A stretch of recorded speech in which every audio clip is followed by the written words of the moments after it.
Dans cette vidéo, nous allons voir comment programmer sur FieldView Cab un semoir à céréales Isobus. Donc tout d'abord, nous allons dans Équipement, et on va sélectionner Ajouter un nouvel équipement. Puisqu'on est dans le cadre d'un semoir à céréales, on va sélectionner Semoir pneumatique.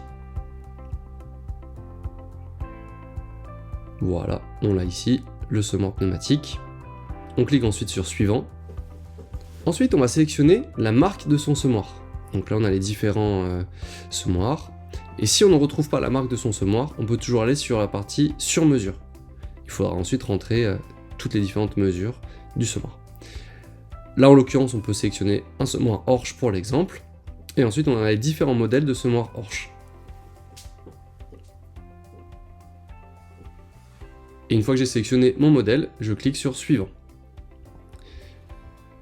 Une fois que cette opération est effectuée, il faut que je sélectionne le nombre de rangs de mon semoir. Toutefois, si je ne trouve pas le bon nombre de rangs, je peux aller sur Nombre de rangs sur mesure et rentrer la valeur que je souhaite rentrer.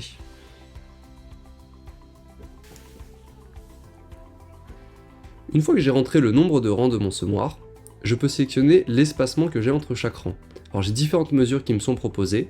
Si je ne trouve pas la bonne mesure, je sélectionne espacement par défaut et je vais pouvoir rentrer la bonne mesure.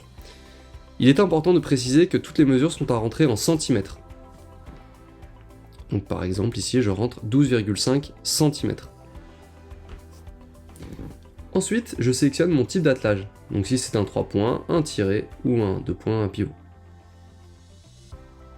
Est-ce que j'utilise un R-card? Ça dépend vraiment du type de semoir. Dans la grande majorité des cas, ce sera non. Et je clique sur Suivant. L'affichage du semoir. Donc ça, c'est la console qui pilote le semoir. Donc en fonction de ma console sur laquelle je vais rentrer donc, les informations de densité à mon semoir, je vais pouvoir la sélectionner. Toutefois, si je ne trouve pas le modèle de la console, je peux toujours mettre le choix incompatible, ce qui me permettra de rentrer n'importe lequel des contrôleurs après pour le semoir. Donc par exemple, sur la vidéo, nous sélectionnons une John Deere 4640. Je rentre ensuite le nom de mon semoir. Donc ça n'aura pas d'incidence sur les réglages qu'on pourra effectuer dans FieldView. C'est juste après pour pouvoir retrouver son matériel dans la liste de son matériel.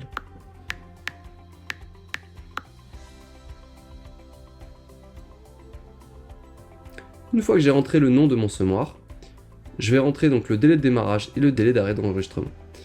Donc je rentre 0,5 pour le délai de démarrage et 0,5 pour le délai d'arrêt d'enregistrement. Et si j'ai des modifications à effectuer, je peux revenir dessus et modifier ce délai. Je vais rentrer ma distance entre roues. Donc là aussi, les mesures sont en centimètres. Pour la partie sortie semence, et c'est très important, il va falloir que je choisisse le contrôleur de mon semoir. Donc ça, c'est en fonction de mon semoir. Ici, j'avais sélectionné un semoir Horsch, je vais donc rentrer le contrôleur Horsch ISO. Cependant, je peux rentrer le contrôleur générique Isobus, qui est un contrôleur assez global et qui peut fonctionner sur beaucoup de semoirs. Et là, je rentre ma distance donc entre le point d'attelage et le point de sortie des semences, toujours en centimètres. Si je souhaite également enregistrer une opération d'épandage, je peux rentrer donc engrais ou granulé en fonction de ce que je vais appliquer au champ, avec la console qui contrôle donc la partie épandage. Idem, je rentre donc mes mesures en centimètres.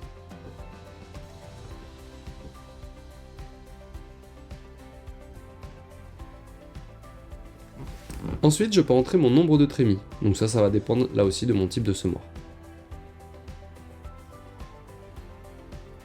Je peux désactiver mon contrôleur pour la partie épandage si je souhaite retirer l'aspect épandage et enregistrer uniquement la partie semis. Ou je peux après le réactiver par la suite.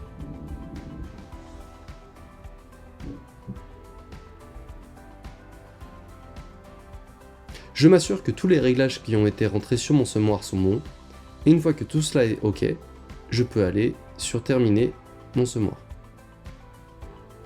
Donc le bouton Terminer. Je vais donc retrouver ensuite le semoir que je viens de créer dans ma liste d'équipements. Donc je l'avais nommé semoir céréales démo. Si je souhaite le remodifier, je peux cliquer sur Éditer et revenir sur les différentes mesures et contrôleurs que j'ai pu rentrer. Et ensuite, pour démarrer l'enregistrement au champ, je retourne à l'accueil via la petite maison, j'active mon tracteur et mon semoir, et je vais dans Carte.